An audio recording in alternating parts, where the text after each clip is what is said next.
But for the mountain of mad flesh that clings to carry marriage and me, I can find in my heart to stay here and say, I will all stay tonight for all the town, therefore away to get us some more.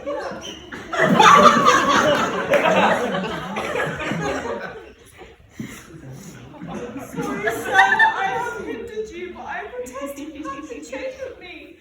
Though most dishonestly he doth deny it. How is the man esteemed here in this city? Of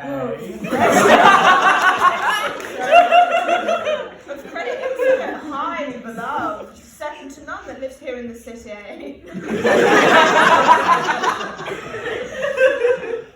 His word might bear my wealth at any time. Speak softly, yonder, as I think he waits. 'Tis so. And that self-chain about his wrist, which he forswore most monstrously to have. Good sir, draw near to me. I'll speak to him. Signor Antipholus, I wonder much that you would not put me to this shame and trouble, and with not some scandal to yourself, with circumstances and oaths so to deny, this chain which now you wear so openly. Besides the charge, the shame, imprisonment, you've done wrong to this, my honest friend. Who, but for staying on our controversy, had hoisted sail and put to sea today. This chain you had of me, can you deny it? I think I had. I never did deny it. Yes, that you did, and you forswore it too.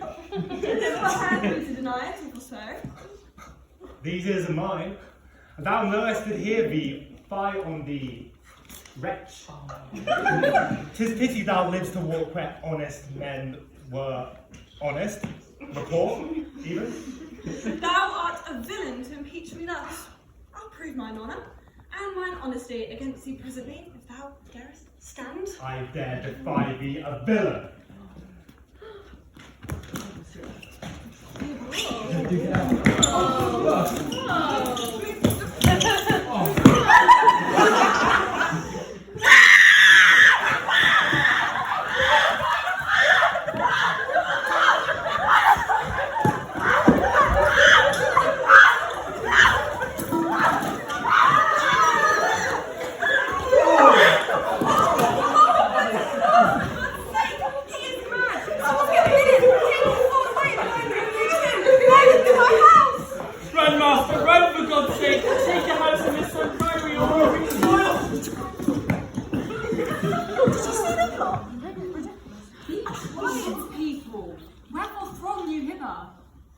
To fetch my poor distracted with hence.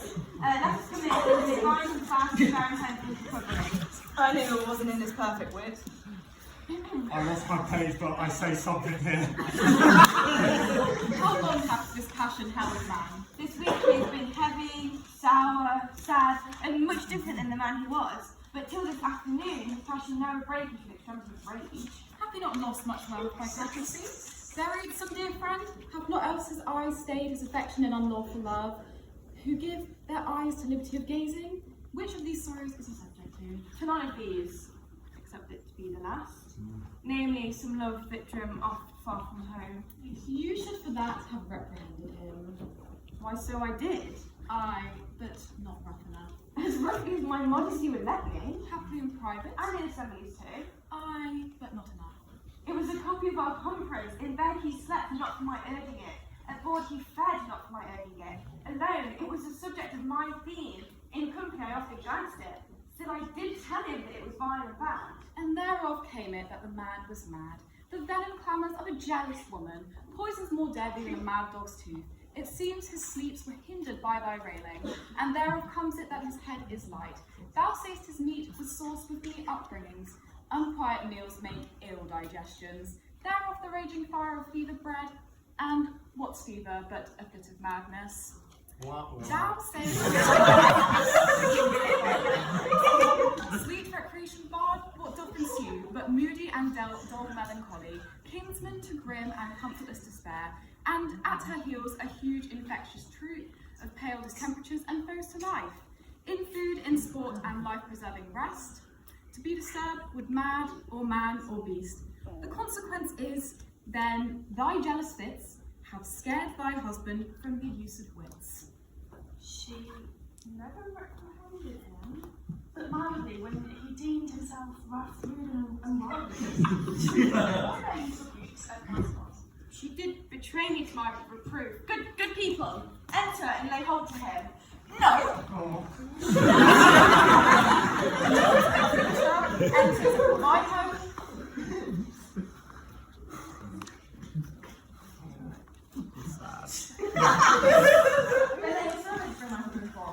Neither.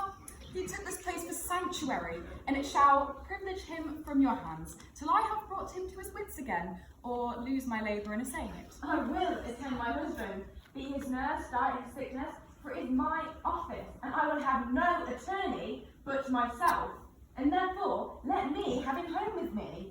Be patient, for I will not let him stir till I have used the approved means I have, with wholesome syrups, drugs, and holy prayers, to make of him a formal man again. It is a branch and parcel of mine oath, a charitable duty of my order. Therefore, depart and leave him with me. I will not hence and leave my husband here, and it doth beseem your holiness to separate the husband and the wife. Be quiet and depart. Thou shalt not have him.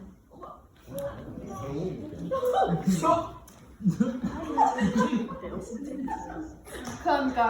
I will fall prostrate at his feet, and never rise until my tears and prayers have won his grace to come in person hither, and take performance my husband from the other. By this, I think the dial points at 5. And anon, I'm sure the Duke himself in person comes this way, with melancholy veil, the place of death and sorry execution behind these ditches of the abbey here. Upon what cause? To see a reverend Securian merchant, who unluckily in this bay, against the laws and statutes of this town, beheaded publicly for this offence. Oh, see where they come, we will behold this death. Yeah. Yet once again make a public yes, thank you. If any friend will pay the sum for him, he shall not die, so much we tender him. Justice, most sacred Duke, against the abbey. Yes, very good. Well, she is a virtuous and reverend lady. She cannot be that she has done that wrong. May it please your grace. Whose grace? And my husband, who I made lord of him, all I had at your important letters, this ill day, a most outrageous fit of madness took him, that desperately he hurried through the street with him and his bondman, all as mad as he, doing displeasure to the citizens by rushing into their houses, bearing French rings, jewels, anything that their rage did like. Once I did get him bound and sent him home, whilst to take order for all the wrongs I went, that there in his throat committed. Anon, I wot not by what escape.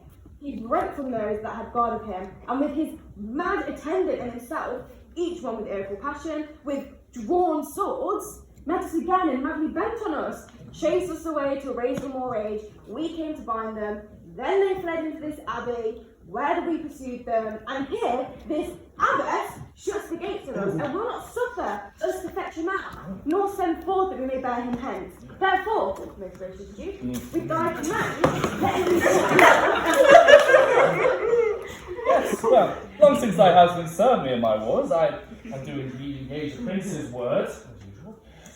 And when thou didst make him master of thy bed, to him all the grace and good I could. Now go, some of you, knock at the abbey gates and bid Lady Abbess to come. See, I will determine this before I serve.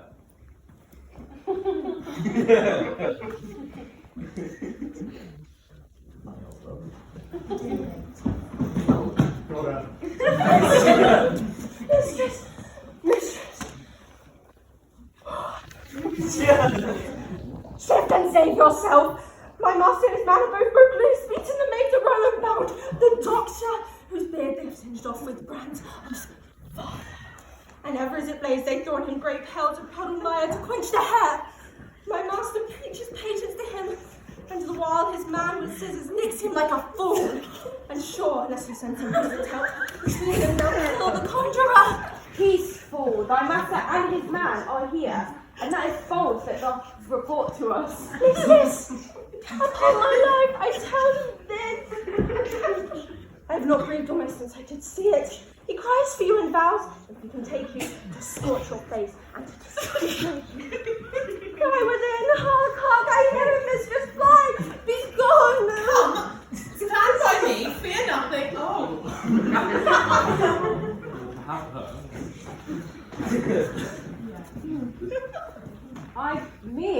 husband.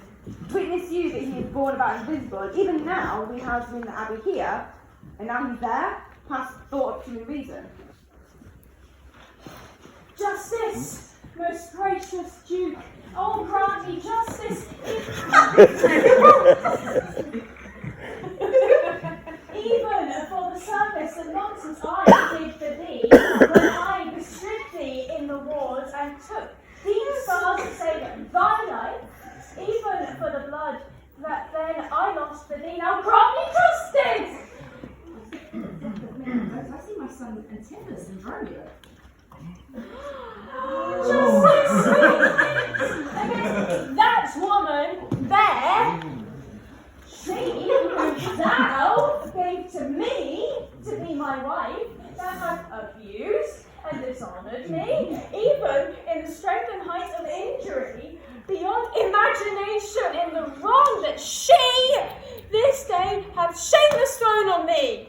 Discover how, and thou shalt find me just. This day, great Duke, she shut the doors upon me while she, with harlots, feasted in my house.